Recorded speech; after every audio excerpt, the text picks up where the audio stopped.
कागज का एक पन्ना कितना आम लगता है ना। पर कभी सोचा है कि एक विशाल पेड़ से हमारे हाथों तक इसका सफर कितना लंबा और कितना दिलचस्प होता है। ये कहानी जितनी जटिल है उतनी ही शानदार भी। तो इस पूरे सफर को समझने के लिए हम 5 पड़ावों से गुजरेंगे। लिग्निन की चुनौती से शुरू करके पल्प बनाने के तरीके, फिर केमिस्ट्री के जादू और आखिर में एक पन्ने की बुनाई तक। चलिए देखते हैं कि ये सब होता कैसे है। तो कहानी शुरू कहाँ से होती है? ये होती है कागज बनाने की सबसे बड़ी मुश्किल से।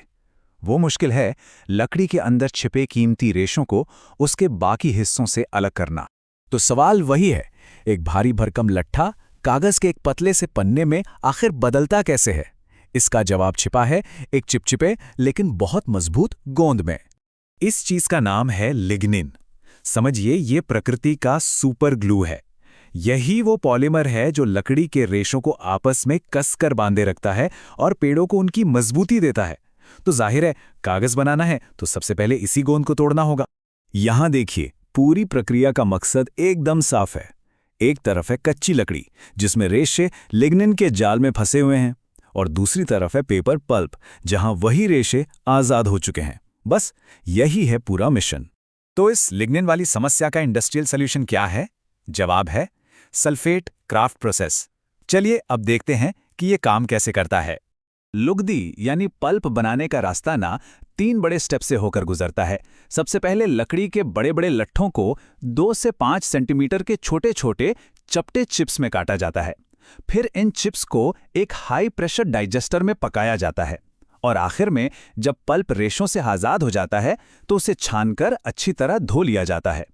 तो ये डाइजेस्टर क्या भला है? इसे समझने का सबसे आसान तरीका है, सोचिए, ये एक बहुत बड़ा, मतलब बहुत ही बड़ा इंडस्ट्रियल प्रेशर कुकर है। जैसे प्रेशर कुकर खाने को गलाता है, ठीक वैसे ही डाइजेस्टर लकड़ी के चिप्स को नरम करके तोड़ देता है। और ये कोई मामूली प्रेशर कुकर नहीं है। इसके अंदर का दबाव 10 एटमॉस्फेयर तक पहुंच जाता है। सोच कर देखिए, समुद्र की सतह पर जितना दबाव होता है ना, उससे 10 गुना ज्यादा। यही जबरदस्त प्रेशर और तापमान लकड़ी को तोड़ने का काम करता है। लेकिन सिर्फ प्रेशर और गर्मी से काम नहीं बनता। असली जादू तो एक केमिकल करता है जिसका नाम है व्हाइट लिकर। सोडियम हाइड्रोक्साइड और सोडियम सल्फाइड का ये घोल एक पावरफुल डिटर्जेंट की तरह काम करता है, जो लिग्निन को घोलकर रेशों से अलग कर देता है। पीछे रह जाते हैं एकदम साफ रेशे। अब आते हैं इस प्रक्रिया के सबसे अहम और कह सकते हैं कि सबसे कमाल के हिस्से पर, वो रासायनिक जादू जो कागज बनाने को सस्ता और टिकाऊ बनाता है। इसे कहते हैं रिकवरी साइकिल।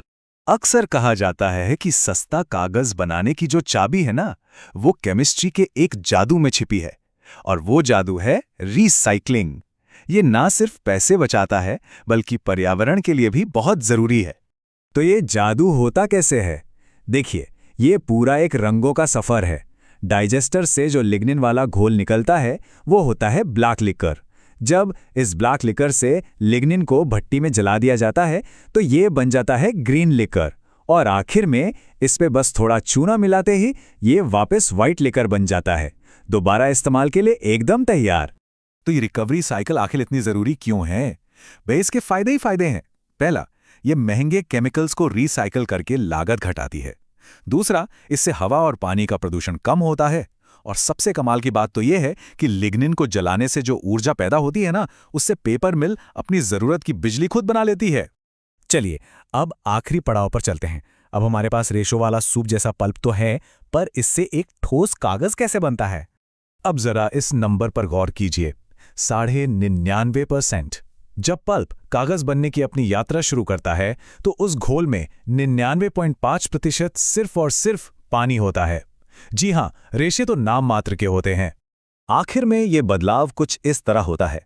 सबसे पहले पल्प के रेशों को पानी के एक बड़े घोल में फेंटा जाता है।